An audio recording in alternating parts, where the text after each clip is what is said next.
when he was very young, about 12 years old, he saw The Lost World. And the character swam off into the ocean, you know, and it made him think of a character like that. And so he created Cecil the Seasick Sea Serpent when he was about 12 years old. And he used to give shows off of the porch for the children in the neighborhood. It was made out of an old sock. His mother helped him make it.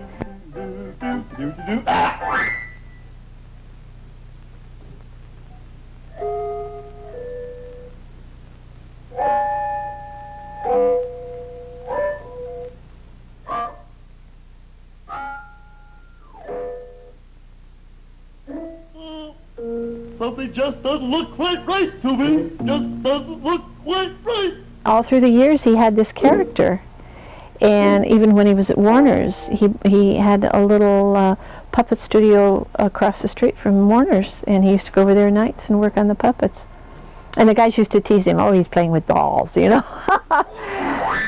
Aha! I caught you. You weren't there.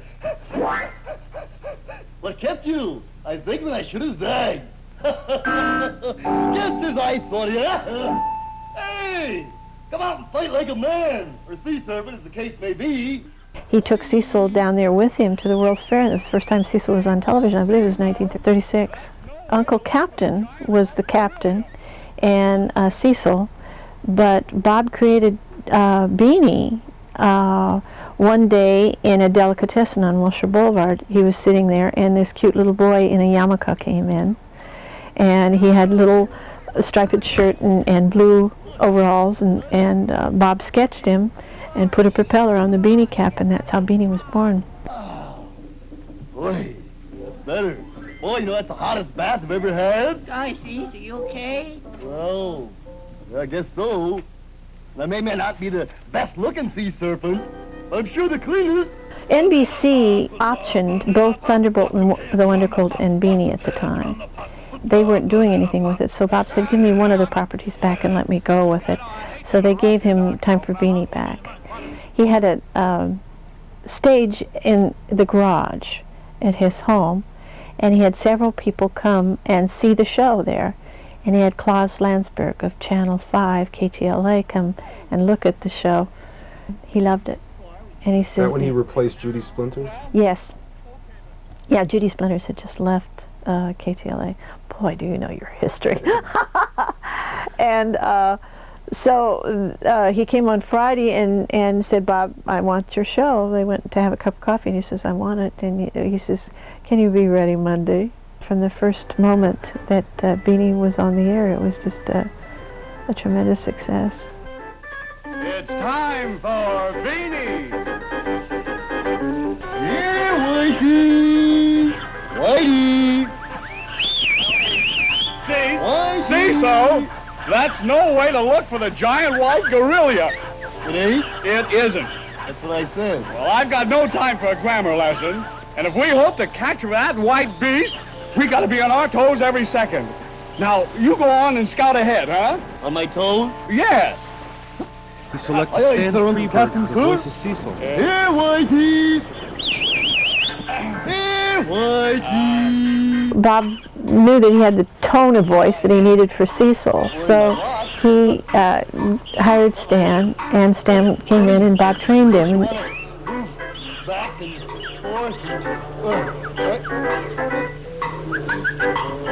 Well, how do you like that?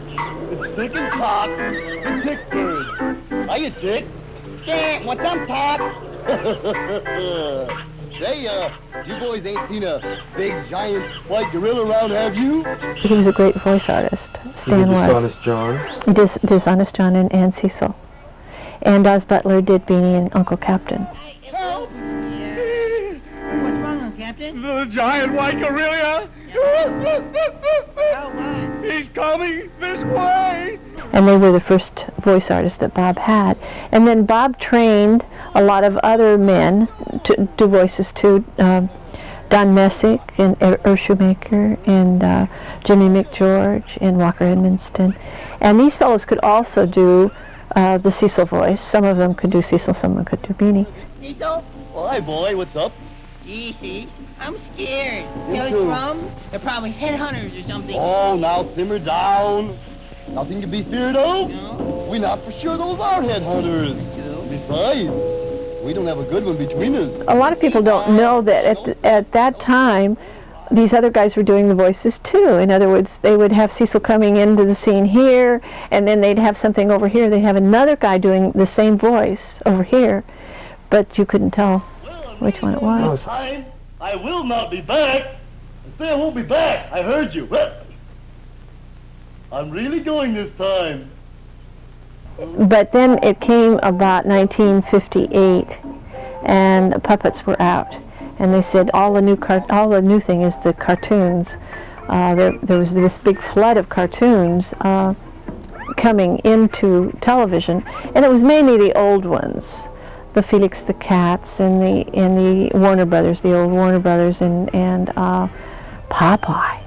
God, I remember when AAP, which was Associated Artists Productions, first bought the Popeyes, and we were over to see these people, and they had run a tape of how much money they had made in just a year on the Popeyes. They were blown away. I mean, to think that that kind of money could be made on these old cartoons that nobody thought were going to be. They could just be shown over Yeah, and over again. yeah. Didn't need any other live action or anybody else. And even the old Bugs Bunnies and the old Tweeties are still so important. They have topical gags, some of them, but they're still as important as they were. Which way do they go, George? Which way do they go? That way.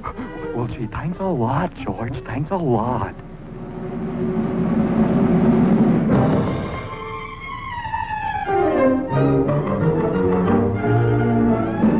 What's the matter, Bunny Rabbit?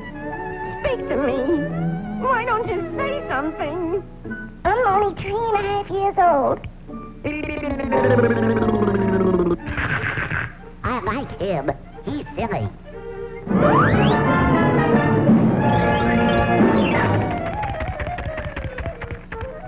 He used to cut his name off of films.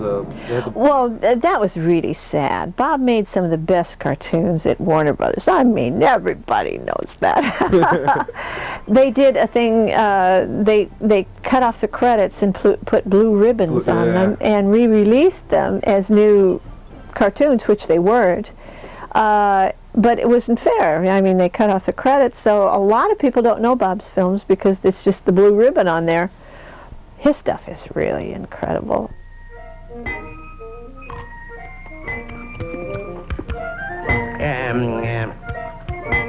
What's all the hubbub? Bub. These blockbuster bombs don't go off unless you hit them just right. Yeah? Yeah.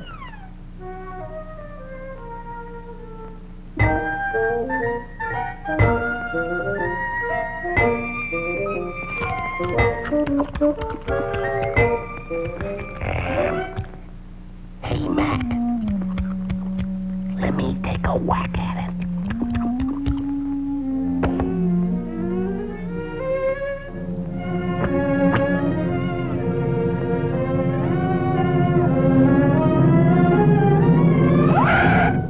What am I doing? Did he take on the characters when he came home? Yes. Oh, very much took on the characters and acted them out, and he would rehearse them and time them, and he just loved his work.